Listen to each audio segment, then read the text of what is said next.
What up though? DJ Star back with another video.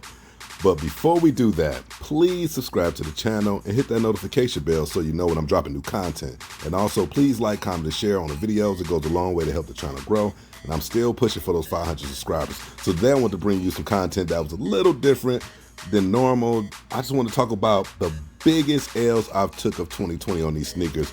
And it's 8 of them. It's really 10, but in the video I explain why I'm only counting down 8. So with that being said, let's get into it. All right, first up, and number 8 on my L list of 2020 is the Air Jordan 4 Union. Now, I did not like the colorway, and I did not like the midsole and the outsole at all, but I just thought it was a really dope shoe. And the reason why is because they took the sketches from Tinker's original idea for the Air Jordan 4, and I just thought that was super slick. So I tried to get my hands on it. I don't remember if I entered. Yeah, I entered about every raffle I could. S&S overseas, over here, any boutique that was selling it, anywhere I could get the shoe. Went onto the website for the Union, and then put in the, what was the question? Orange peel or something like that, and still took a massive L. And now the shoe is reselling for $850. That's a no for me. But this is my number 8 L of 2020, the Air Jordan 4 Union. Number 7 on my list is the Ben & Jerry Chunky Dunky Nike SB Low. I really thought this shoe was super fire. I had no idea what I could rock it with, especially with that count print, but the materials look fire. It looked just like one of the ice cream jugs. I mean, it's fire to me. It's a dope shoe. And I love the way the Nike swoosh looks like melted ice cream or something. And the green with the that light sky blue. Just a fire shoe all the way around. So I, as always, did every raffle I could think of, every boutique, and still took a massive L. And I thought about paying resale for it, but now the resale for it is $1,800, and I'm definitely not shooting that for a shoe.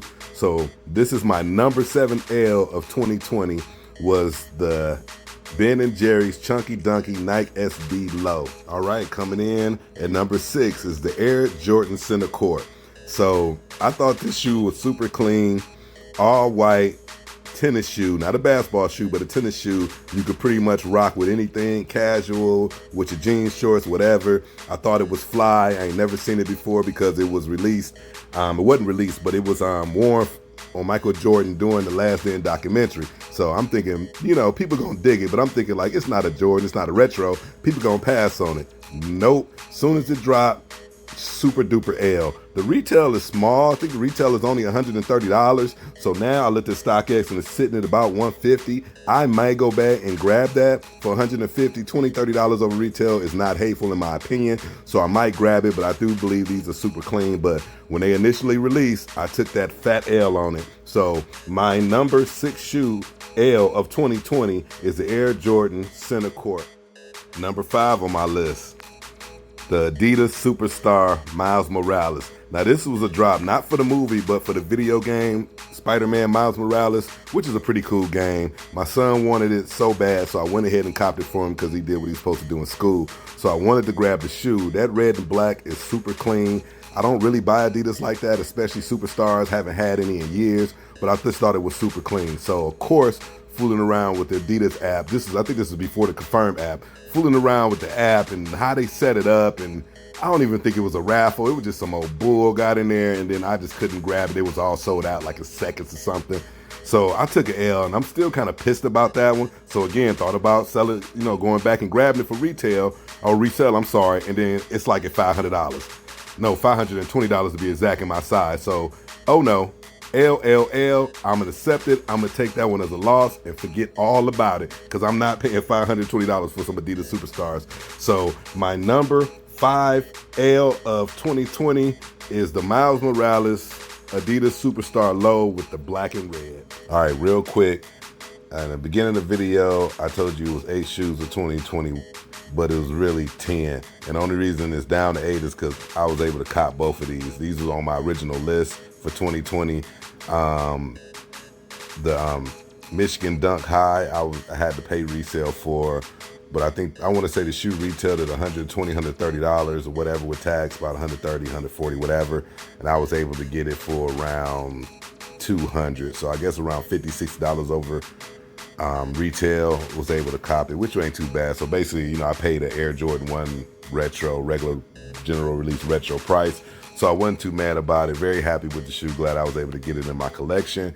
And then the Air Jordan 1 Zoom Comfort Gym Red, which is actually a very, very premium shoe. It don't seem like it, but it is super duper comfortable. My most comfortable Air Jordan 1.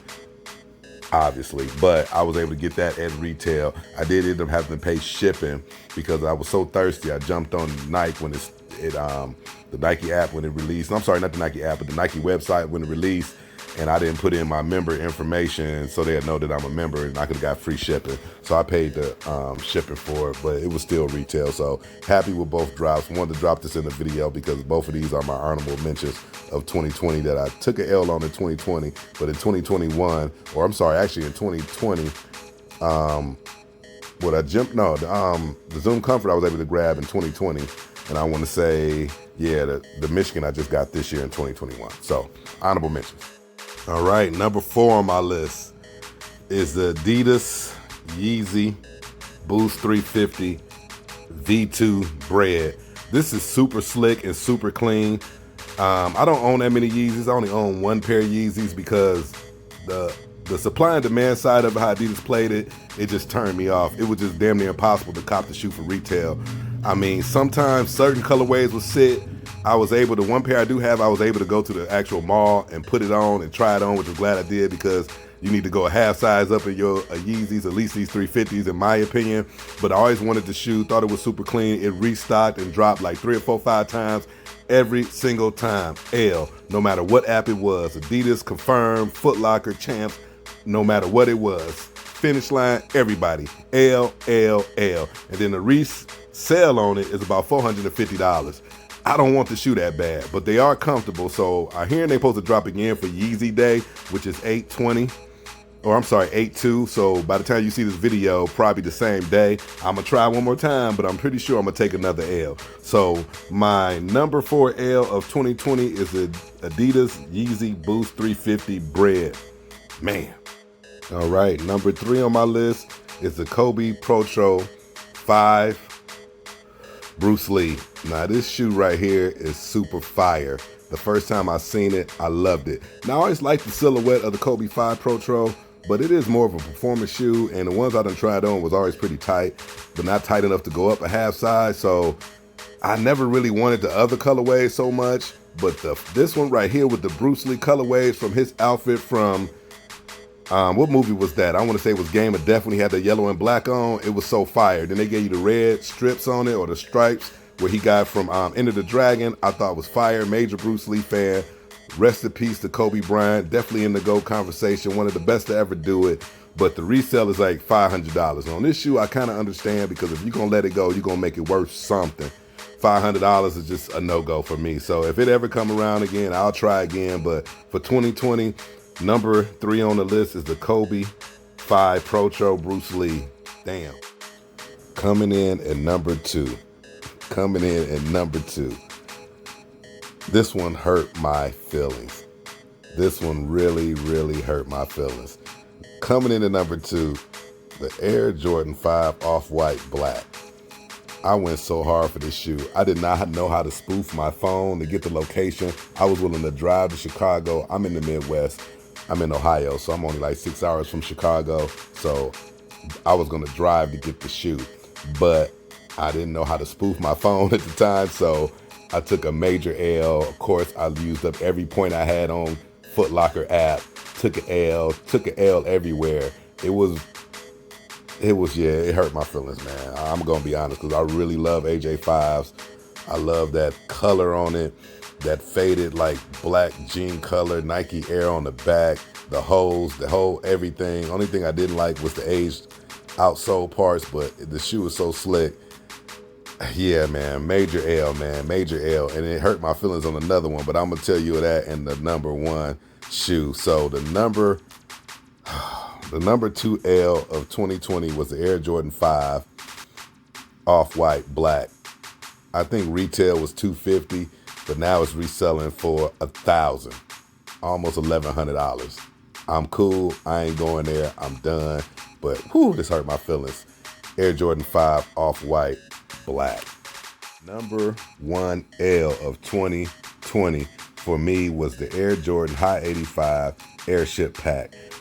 I mean, I was just really hurt and pissed at Nike because it's like they only dropped like 20,000 pairs. I don't really know the number, but it just seemed like it. It was like nothing. If you wasn't in Chicago for All-Star Weekend, you had no chance of copying for retail at all. They didn't even put it on the sneakers app. Or the Nike app. I was just super pissed. It's like, this is a shoe. If you in the Air Jordans at all and you in the Air Jordan as a player and in the shoes, you just know the Airship is just iconic because that's the one that really started it all. So just to have one in my collection, I didn't care what colorway it was. I really wanted the shoe, rock it with my Red Wings gear, all my Detroit Red Wings gear, all the red and white stuff. I just wanted the shoe so bad. I had been waiting on it for so long. And then when I first seen the pictures, I'm like, yeah, that colorway is slick. I just really want to hold it and see what his hand had that pack in my collection. It retailed at $350. It was not hateful for 2 shoes, especially 2 Jordans or Air Jordan 1 High 85 OG and then the Airship, the first shoe he ever played in. Because if you don't know the history, the Airship was a shoe that was actually banned by the NBA. It was not the Air Jordan 1. It was the actual Airship, the shoe he played in when he first got to the NBA, when he first started. Before they actually got the Air Jordan 1 finished, it was the Airship he actually played in. So I really wanted the shoe.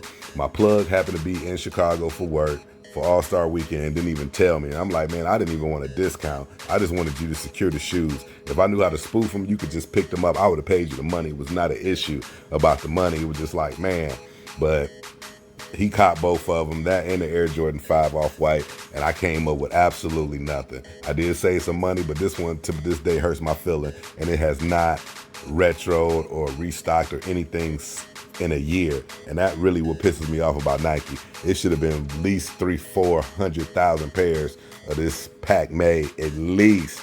So now the resale on this shoe or this pack is $2,100.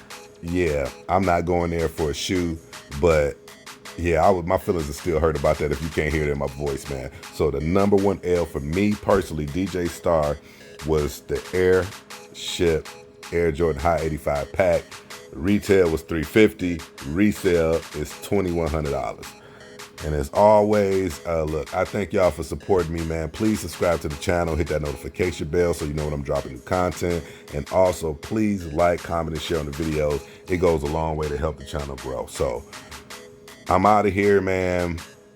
I just want to say to all y'all, thank you for the thumbs up, the comments, and the support. And as always, love, peace, and prosperity. I'm gone.